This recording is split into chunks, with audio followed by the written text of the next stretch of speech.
Y tensas relaciones entre la autoridad saliente y entrante, cifras por transparentar y proyectos en pausa marcan la transición de la alcaldía de Guayaquil. Este domingo, Aquiles Álvarez asumirá la titularidad del Cabildo porteño.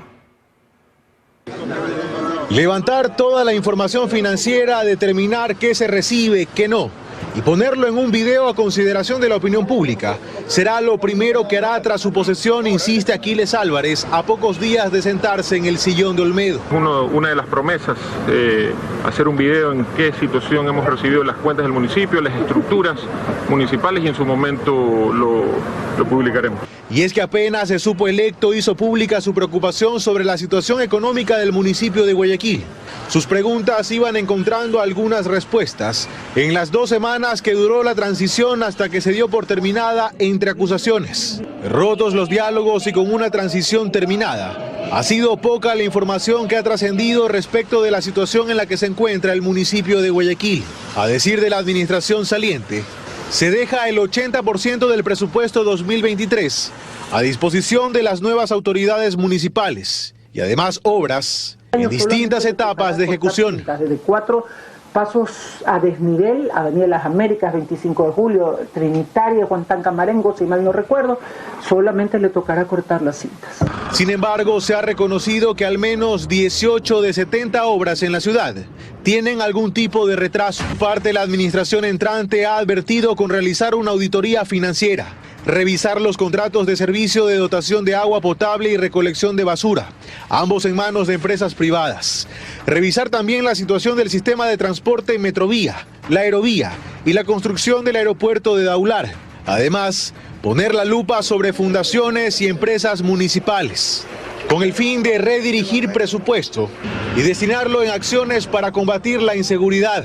El nuevo alcalde deberá también atender el clamor de una ciudadanía que pide que las obras municipales se extiendan hasta sus sectores y que se dé prioridad al estado de las vías y del alumbrado público en algunas zonas regeneradas.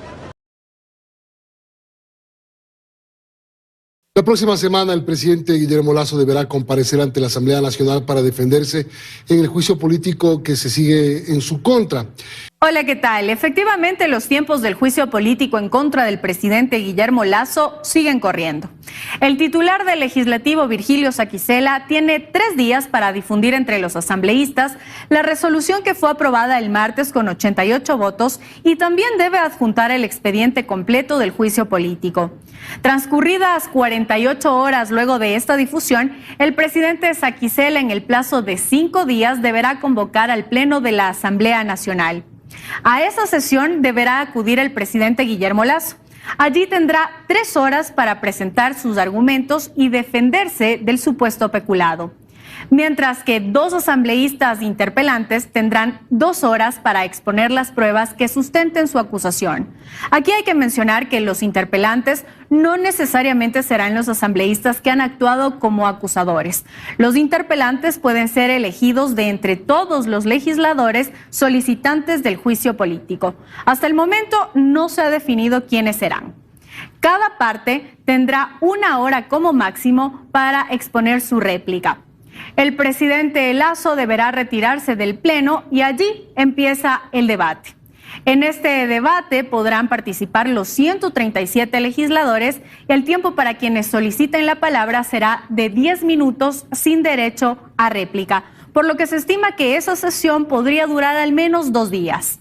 Una vez que el debate haya concluido, el presidente Saquicela tendrá un plazo de 5 días para convocar a una nueva sesión en la que deberá haber una moción para la censura y destitución del presidente o una para su archivo. Allí se deberá tomar la votación de los legisladores. Recordemos que se requieren 92 votos para censurar y destituir al presidente Lasso. Conversamos con expertos y sostienen que estos plazos deben respetarse porque así lo dispone la Ley Orgánica de la Función Legislativa. En todo caso, habrá que esperar para ver si se cumplen y cómo transcurre este juicio político que es inédito en la historia del país. El presidente de la República, Guillermo Lasso, acudirá a la Asamblea Nacional a defenderse del juicio político. A lo largo de este día mantiene reuniones reservadas. A pesar de que consideran este proceso como ilegal, ilegítimo y repleto de vicios de nulidad, el presidente de la República, Guillermo Lasso, acudirá al Pleno de la Asamblea Nacional a defenderse del proceso de juicio político en su contra por el delito de peculado.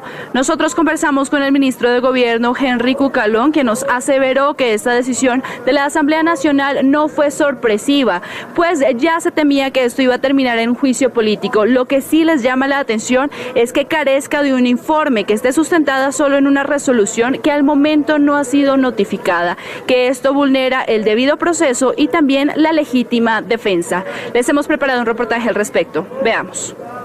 El ministro de Gobierno, Henry Cucalón, suspendió momentáneamente sus actividades para referirse al juicio político en contra del presidente, que continúa su desarrollo en la Asamblea Nacional. Desde su despacho confirmó que el primer mandatario personalmente se defenderá ante el Pleno. Hoy nos encontramos afrontando este ilegítimo proceso. Al día de hoy, la convicción y la voluntad es que el presidente de la República acuda a la comparecencia una vez que sea debidamente notificado. Lo ven como una oportunidad para que el presidente demuestre ante el legislativo que no hay pruebas en su contra. Sin embargo, apunta que este es un proceso ilegítimo, lleno de vicios, pues carece de informe que lo sustente. Lo que ayer hicieron fue aprobar una resolución, que no es lo mismo que un informe. En nuestro criterio atenta contra el debido proceso y a la misma defensa que debe tener el jefe de Estado. Acotó que no existe sustento ni prueba del supuesto peculado, tanto así que esa fue la conclusión a la que llegó la Comisión de Fiscalización. Es que no existe por ningún lado, no hay prueba alguna. Se señalaba falsamente por parte de los acusadores de que la Contraloría General del Estado había señalado la terminación del contrato. La Contraloría nunca dice eso en su informe. Que la Contraloría había determinado indicios de responsabilidad penal, falso. Apunta además que cuando se acataron las recomendaciones técnicas de Contraloría, Flopec obtuvo importantes ganancias. Durante el año 2022, ya durante la gestión del presidente Guillermo Lasso, la empresa obtuvo un récord histórico de utilidades en el orden de 180 millones de dólares. Dice que no están confiados, pero que esperan que luego de la exposición jurídica y política, los legisladores tomen una decisión favorable para el primer mandatario. Y bien, el ministro de Gobierno, Henry Cucalón, aseguró que esta será la oportunidad para que el primer mandatario, ante el Pleno de la Asamblea Nacional y también ante todos los ecuatorianos, exponga su gestión y demuestre que no hay pruebas en su contra. Dijo que los 88 votos que alcanzó la Asamblea Nacional el día de ayer no aseveran ni niegan nada. La próxima semana, el presidente Guillermo Lasso deberá comparecer ante la Asamblea Nacional para defenderse en el juicio político que se sigue en su contra. Todavía no se conoce qué asambleístas serán elegidos como interpelantes. Los tiempos del juicio político en contra del presidente Guillermo Lasso siguen corriendo. El titular del Legislativo, Virgilio Saquicela, tendrá 3 días para difundir entre los asambleístas la resolución aprobada el martes por el Pleno y el expediente completo del juicio político. Saquicela ya había adelantado que llegando a este punto se debe respetar los tiempos planteados en la Ley Orgánica de la Función Legislativa. Y la Conferencia Episcopal Ecuatoriana expresó su preocupación ante la situación política del país. En un comunicado señalaron que a nadie parece importarle la vida del pueblo, mientras las autoridades están ocupadas en lo que han calificado como un espectáculo que ya no hace reír a nadie. Ante esto exhortaron a las autoridades a defender el orden constituido, el debido proceso y la seguridad jurídica. Aseguraron que es hora de un gran acuerdo nacional en el que todos los sectores, grupos y movimientos puedan sentarse en la misma mesa. El alcalde electo de Quito, Pavel Muñoz, denunció que la administración actual realizó contratos de última hora que dejan al municipio de la capital sin recursos suficientes. Además, anunció y presentó a quienes conformarán parte de su equipo de trabajo.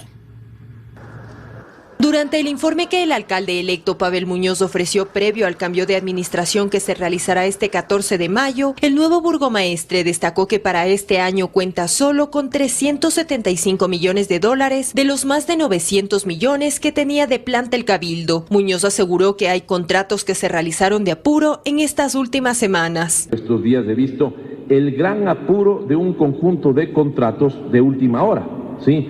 Si estaban planificados y se los hicieron, estoy de acuerdo. Si no estaban planificados y lo que han querido con eso es disminuir la falta de ejecución presupuestaria, seremos con el Consejo Metropolitano de Quito severos en la fiscalización del caso. El alcalde electo se refirió también a la situación que enfrenta el Metro de Quito y dijo que incluso analiza la opción de paralizar el servicio. Y cerrado el metro, terminemos de afinar los últimos detalles. Esa es una opción. La otra es, porque ya se está moviendo gente, esto también es lo real, ¿sí? La otra es que mantengamos esa forma de operación, pero les aceleremos y conectemos mejor las partes. No permitiré que me digan, por ejemplo, que no operan las escaleras mecánicas porque no tienen los documentos para saber cómo operan las escaleras mecánicas. Durante la rueda de prensa que ofreció en el Yacu Parque Museo del Agua, presentó también a una parte de su equipo de trabajo. Este estará conformado por Cristian Cruz como administrador general. Andrés Segovia será el procurador metropolitano. Asimismo, algunos rostros vinculados al correísmo como Karina Vance, como secretaria de Planificación Territorial. Carolina Andrade será la nueva secretaria de Seguridad. Ella fue coordinadora general de inteligencia en la ex Senaín. Diego Martínez es el nuevo secretario de Planificación. Él fue gerente del Banco Central en el gobierno de Rafael Correa. Y finalmente Santiago Aguilar como secretario de Comunicación. Finalmente aseguró que como parte del apoyo municipal en temas de seguridad, entregará a la Policía Nacional más motocicletas e instalará nuevas alarmas comunitarias.